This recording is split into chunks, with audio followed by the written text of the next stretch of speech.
Le cœur de Jésus devient pilote, auquel l'âme fidèle s'abandonne au milieu des orages.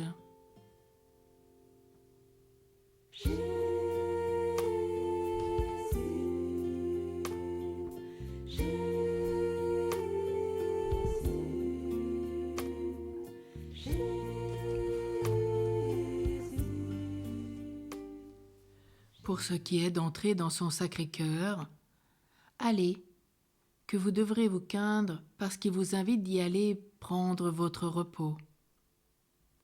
Il nous faut retirer dans la plaie du Sacré-Cœur, dans son côté, comme un pauvre voyageur qui cherche un port assuré pour se mettre à l'abri des écueils et tempêtes de la mer orageuse de ce monde, où nous sommes exposés à un continuel naufrage sans le secours de notre sage pilote, aux soins duquel il nous faut laisser absolument, sans ne vouloir plus nous mêler, que de l'aimer et de lui plaire. Lorsque vous vous sentirez troublés et agités de quelque crainte sur la mer orageuse de ce monde, où nous sommes continuellement battus des flots de nos passions et mauvaises inclinations, il faut dire à votre âme : « Que crains-tu, puisque tu portes le cœur de Jésus et sa fortune ? Quel est le plus pur amour, le trésor et les délices du ciel et de la terre ? Et pour nous maintenir dans ce divin cœur pour toujours, il faut aimer d'un amour de préférence, comme l'unique nécessaire à notre cœur, qu'il faut porter doucement au mépris et oubli de tout le reste. Si l'on pouvait comprendre combien les âmes appelées à ce parfait dénuement et abandon d'elles-mêmes avancent, lorsqu'elles sont fidèles à correspondre par une entière mort à tout désir, satisfaction, curiosité et retour sur elles-mêmes, pour se laisser conduire à ce divin pilote dans la barque assurée de son cœur amoureux. Il me semble que c'est par là que nous mettons notre salut et en assurance, lequel est si fort en hasard dans cette vie misérable et pleine de corruption. Mais lorsque nous nous sommes toutes consacrées et dévouées à ce cœur adorable pour l'aimer et l'honorer de tout notre pouvoir, en nous abandonnant tout à lui, il prend soin de nous et nous fait arriver malgré tous les orages au port du salut. Sainte Marguerite aime à renvoyer ses amis à la direction du Sacré-Cœur, afin, dit-elle, qu'il soit lui-même votre directeur et conducteur. Il y est très savant, et quand nous nous abandonnons bien à sa conduite et que nous le laissons faire, il nous fait bien faire du chemin en peu de temps, sans que nous nous en apercevions, sinon par les combats que sa grâce livre continuellement à notre nature. L'aimable cœur de Jésus seul doit être votre occupation, votre méditation, votre entretien, votre livre et toute votre direction. C'est lui qui doit remplir votre mémoire, éclairer votre entendement, enflammer votre volonté, afin que vous ne vous souveniez que de lui. Tâchez, je vous en conjure, de bien comprendre cette divine leçon et tout ce qu'il veut de vous, afin de l'exécuter dans la suite. Une seule chose nous est nécessaire, qui est le plus pur amour divin, dans celui de notre abjection, nous abandonnons à l'amoureuse providence du sacré et aimable cœur de Jésus, pour nous laisser conduire et gouverner à son gré.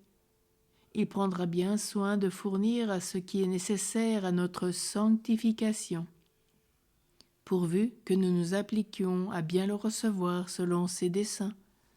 Cela suffit.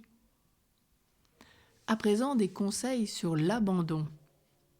Vous devez vous attacher inviolablement à ces paroles de notre saint fondateur, François de Sales.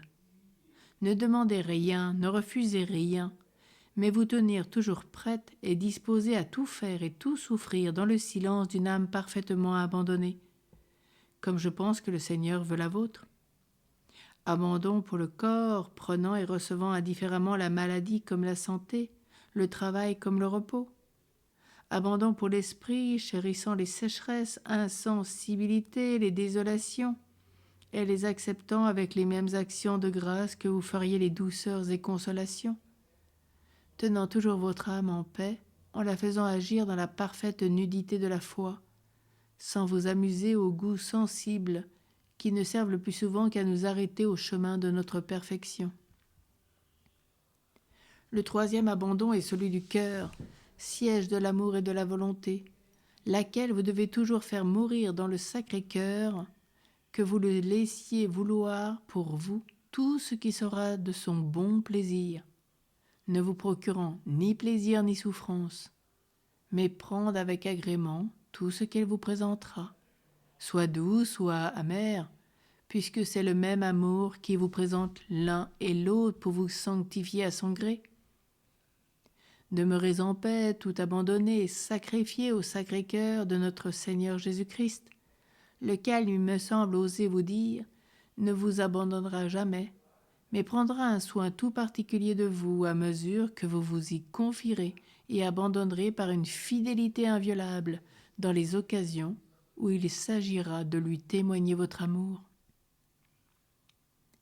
Que vous êtes obligé au Sacré-Cœur de notre bon Maître, qui a tant d'amour pour vous. Aimez-le donc par retour de tout l'amour dont vous êtes capable, et lui rendez de continuelles actions de grâce en lui attribuant toujours la gloire de tout bien. Soyez-lui inviolablement fidèle, quoi qu'il vous en doive coûter, car il est assez riche pour tout récompenser. Il vous fera sentir les effets de sa libéralité, c'est-à-dire si vous vous confiez pleinement en son amoureuse bonté.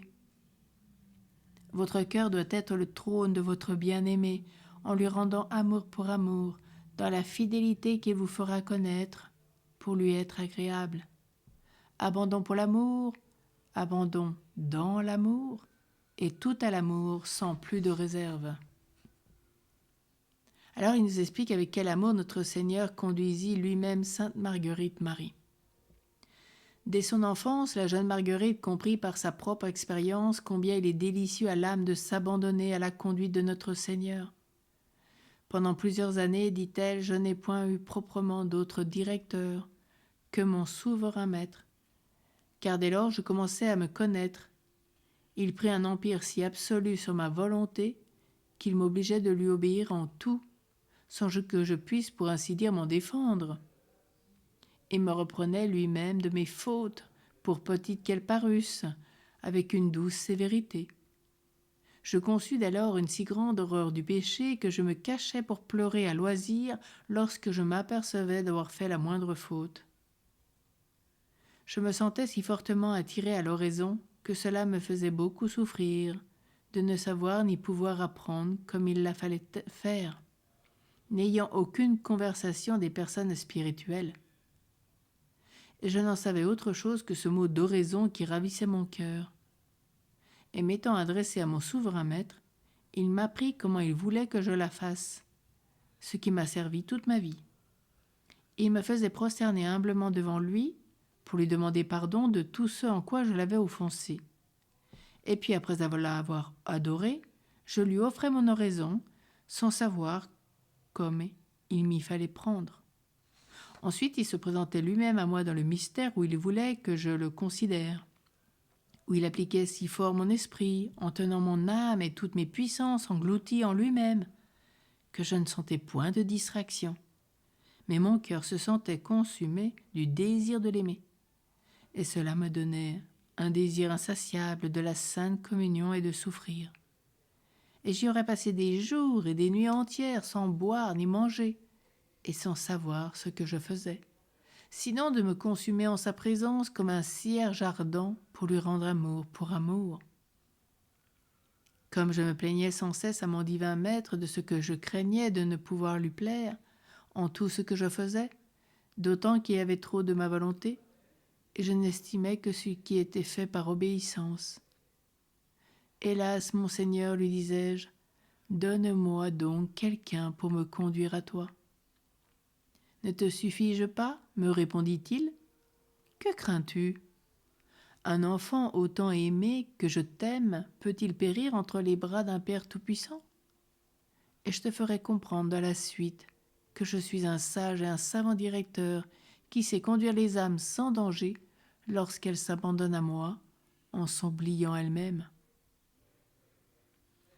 Alors aujourd'hui, Sainte Marguerite Marie nous donne cet acte d'union au sentiment du Sacré-Cœur dans le très saint sacrement. Au nom du Père et du Fils et du Saint-Esprit. Amen. Ô Jésus, mon amour, en mémoire du sacrifice que tu fais de toi-même sur la croix et que tu fais maintenant au très saint sacrement, je te supplie d'accepter celui que je te fais de tout mon être, immolé et sacrifié à tes adorables desseins et volontés. Reçois-moi en esprit de pénitence et de sacrifice. Amen. Cœur sacré de Jésus, j'ai confiance et j'espère en toi. Cœur sacré de Jésus, j'ai confiance et j'espère en toi. Cœur sacré de Jésus, j'ai confiance et j'espère en toi. Sainte Marguerite Marie, prie pour nous. Au nom du Père et du Fils et du Saint-Esprit. Amen.